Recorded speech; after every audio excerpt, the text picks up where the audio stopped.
వికారాబాద్ జిల్లా దోమ మండల కేంద్రంలో దోమ మండల కాంగ్రెస్ పార్టీ అధ్యక్షులు మౌలి విజయ్ కుమార్ రెడ్డి బీసీ సంఘం ఆధ్వర్యంలో బీసీలకు 42% రిజర్వేషన్ కోసం చేపట్టిన రాష్ట్ర బంద్ కు కాంగ్రెస్ పార్టీ తరపున సంపూర్ణ సంఘీభావం తెలుపుతూ కాంగ్రెస్ పార్టీ అధ్యక్షులు మాలి విజయ్ కుమార్ రెడ్డితో పాటు పార్టీ ప్రముఖులు, నాయకులు, కార్యకర్తలతో కలిసి పాల్గొన్నారు.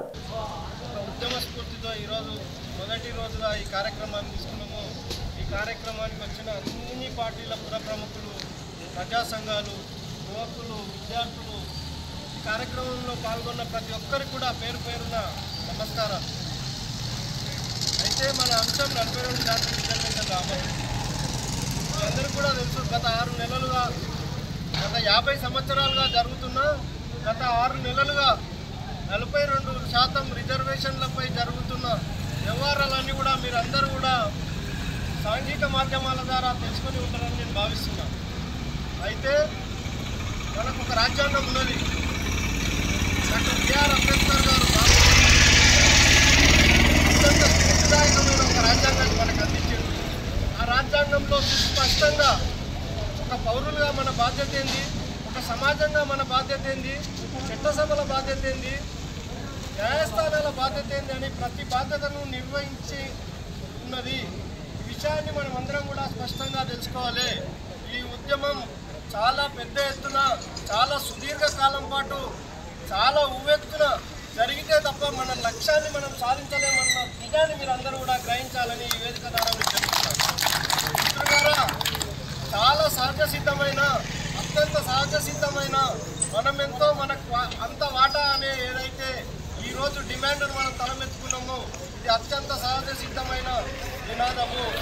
కానీ ఏ లక్ష్యాన్నైనా చేరుకోవాలంటే సంక్లిష్టత ఉన్నప్పుడు, కాంప్లెక్సిటీ ఉన్నప్పుడు మనం ఒక అత్యంత రాజ్యాంగబద్ధమైన స్ఫూర్తితో మనకు మహాత్మా గాంధీ గారు చూపించిన అహింసా మార్గంలో, గతంలో మనకు పోరాటాలు చెప్పి నేర్పిన స్ఫూర్తితో ఒక సుదీర్ఘకాలం పోరాటానికి మనం ఎంతమంది సిద్ధంగా ఉన్నామో మనం ప్రశ్నించుకోవాల్సిన అవసరం ఉన్నది.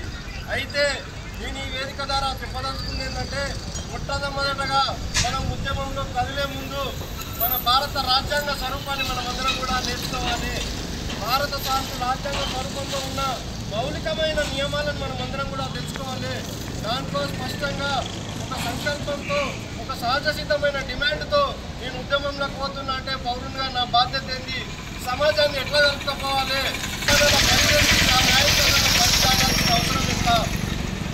చట్టసభల్లో కూడా మీ అందరికీ కూడా తెలుసు, చట్టసభల్లో రాష్ట్ర స్థాయిలో అసెంబ్లీ, కేంద్ర స్థాయిలో పార్లమెంట్ అని 2 చట్టసభలు ఉంటాయి.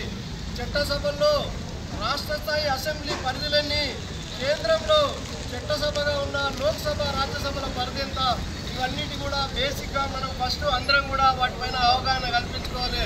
మిత్రులారా, మీరందరూ కూడా దానిపైన అవగాహన కల్పించినంత మనము మన సహజసిద్ధమైన డిమాండ్ కొరకు అన్ని వర్గాలను గాంధేయ మార్గంలో, అహింసా పద్ధతిలో, ప్రజాస్వామ్య స్ఫూర్తితో కదిలి మొట్టమొదటిగా అన్ని చట్టసభల్లో కూడా మన యొక్క వేడికి, ఉద్యమ స్ఫూర్తికి వాళ్ళలో ఒక కదలిక రావాలి. చేస్తే తప్ప ఈ సమాజానికి మంచి జరగదనే భావనను మనం క్రియేట్ చేయగలగాలి. చేస్తే తప్ప సమాజంలో తిరగలేమనే భావనను మనం అందరం కూడా క్రియేట్ చేయగలగాలి. అందుకు ఎంతవరకు మనం మానసికంగా సిద్ధంగా ఉన్నాము, నిస్వార్థంగా ఎంతవరకు పోరాడే శక్తి మనలో ఉన్నామని వీళ్ళందరూ కూడా ప్రశ్నించుకోవాలని ఈ వేదిక ద్వారా మీ అందరూ కూడా మనవి చేస్తున్నాం. మిత్రులారా, ఇకపోతే గత 6 నెలల పరిణామాలు మీ అందరికీ కూడా తెలుసు. 42% రిజర్వేషన్లకు అడ్డంకులేంటివి, రావడానికి కావాల్సిన మార్గాలేంటివి, మొదట ఫైల్ ఎక్కడ మొదలు కావాలి, చివరి ఎక్కడికి చేరాలనే దాని మీద చాలామందికి అవగాహన ఉంటుంది, కొంతమందికి అవగాహన లేకపోవచ్చు. అయితే రాజ్యాంగబద్ధమైన అన్ని రక్షణలు జరిగిన 42% అత్యంత శక్తివంతంగా ఒక చట్టం పాస్ అవ్వాలి అంటే అంతిమంగా ఈ పార్లమెంట్లో బిల్ పాస్ అవ్వాలి. రాజ్యాంగంలోని 9వ షెడ్యూలు ఈ సందర్భంగా కొంచెం సంక్లిష్టమైన సమస్యనైనా మీ అందరూ కూడా చెప్పదలుచుకున్నది ఏంటంటే, రాజ్యాంగ స్ఫూర్తి కొన్ని చోట్ల సహజ సిద్ధమైన డిమాండ్లకు రాజ్యాంగ స్ఫూర్తికి మధ్య కాంట్రడిక్షన్ జరుగుతున్నది. సహజ సిద్ధమైన డిమాండ్ అయిన రాజ్యాంగ స్ఫూర్తిని ఎక్కడో విఘాతం కల్పిస్తున్న ఒక అంశాన్ని, ఇలాంటి అంశాలకు రాజ్యాంగబద్ధమైన సృష్టించిన రాజ్యాంగంలోని 9వ షెడ్యూల్లో చేరుతుందో ఆ రాజ్యాంగంలో కోర్టులు కానీ మిగతా ఏ పౌర సమాజం కానీ దాంట్లో ఎలాంటి దఖలు చేయడానికి అవకాశం లేదు. అదేవిధంగా ఈరోజు 42% రిజర్వేషన్లు రాజ్యాంగ రక్షణతో రావాలి అని అంటే అంతిమంగా రాజ్యాంగంలోని 9వ షెడ్యూల్లో చేరాల్సిందే.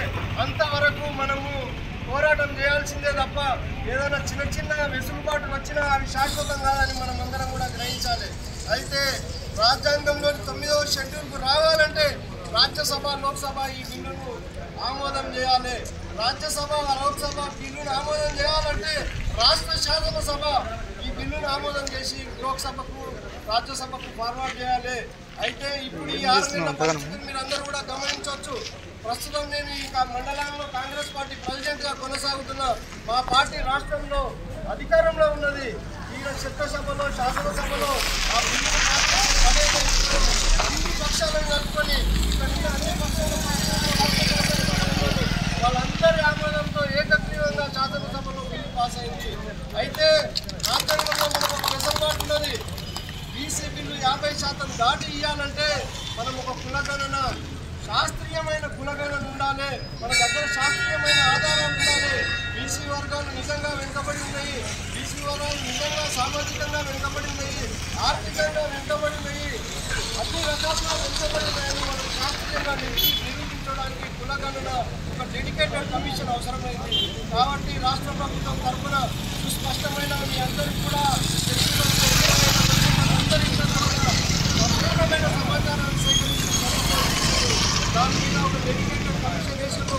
ఆ డెడికేటెడ్ కమిషన్ కూడా వచ్చిన అంత సమాచారాన్ని పూర్తి స్థాయిలో అనాలిసిస్ చేసి ఈ వర్గాలకు 42% రిజర్వేషన్ ఇవ్వడం చాలా న్యాయబద్ధమైన అంశము. కాబట్టి దీనివల్ల విస్తృతమైన చర్చల అనంతరం, మేధావుల చర్చల అనంతరం, రాజ్యాంగ నిపుణుల చర్చల అనంతరం అన్ని పార్టీలను కలుపుకొని అసెంబ్లీలో ఏకగ్రీవంగా ఈ బిల్లు పాస్ అయిన అంశాన్ని మీరందరూ కూడా గ్రహించాలి. అది అనంతర పరిణామాలు లోక్సభ పోయింది. అదేవిధంగా 9వ షెడ్యూల్ వరకు రాని వరకు సుప్రీంకోర్టులో ఏదైతున్నదో ఈ అంశాన్ని స్పష్టంగా మనం గమనించాలి. ఉద్యమాలు ఇట్లనే ఉంటాయి. మనకు ఉద్యమాలు తెలంగాణ గడ్డ కొత్త కాదు. తెలంగాణ ఉద్యమానికి కూడా ఇట్లాంటి వందల వేల అడ్డంకులు ఉండే అవన్నింటినీ కూడా అధిగమించామంటే ఊకే అధిగమించలే. ప్రతి ఒక్కరం నేను సైతం మనకు కదిలేము. కాబట్టి ఆ రోజు ఢిల్లీ రాజకీయాలు హైదరాబాద్ దిగి వచ్చి మనకు తెలంగాణ వచ్చింది. నిజంగా మనం ఈరోజు ఆ స్ఫూర్తిని మనం అలవర్చుకొని అదే స్ఫూర్తితో అదే ఉద్యమ స్ఫూర్తితో ఈరోజు కదలడానికి సిద్ధంగా ఉన్నాం. అన్ని రాజకీయ పక్షాలను ఒత్తిడి చేయడానికి సిద్ధంగా ఉన్నాం. పౌర సమాజాన్ని కదిలించడానికి సిద్ధంగా ఉన్నాం. అన్ని రాజకీయ పార్టీలను ఆలోచించడానికి సిద్ధంగా ఉన్నాం. అన్ని పక్షాలను కదిలించడానికి సిద్ధంగా ఉన్నాం. స్ఫూర్తితో మనం కదలడానికి సిద్ధం ఉంటే ఈ సాధించడం పెద్ద కష్టమైన పని ఏం కాదు. కాబట్టి మీరందరూ కూడా ఈ స్ఫూర్తిని అలవర్చుకొని ప్రజాస్వామ్యబద్ధమైన ఉద్యమంలోకి నేను సైతం మనకి కదలాలని మనస్ఫూర్తిగా కోరుకుంటూ నాకు అవకాశం ఇచ్చిన వేదికకు మరొకసారి ఉద్యమ ధన్యవాదాలు.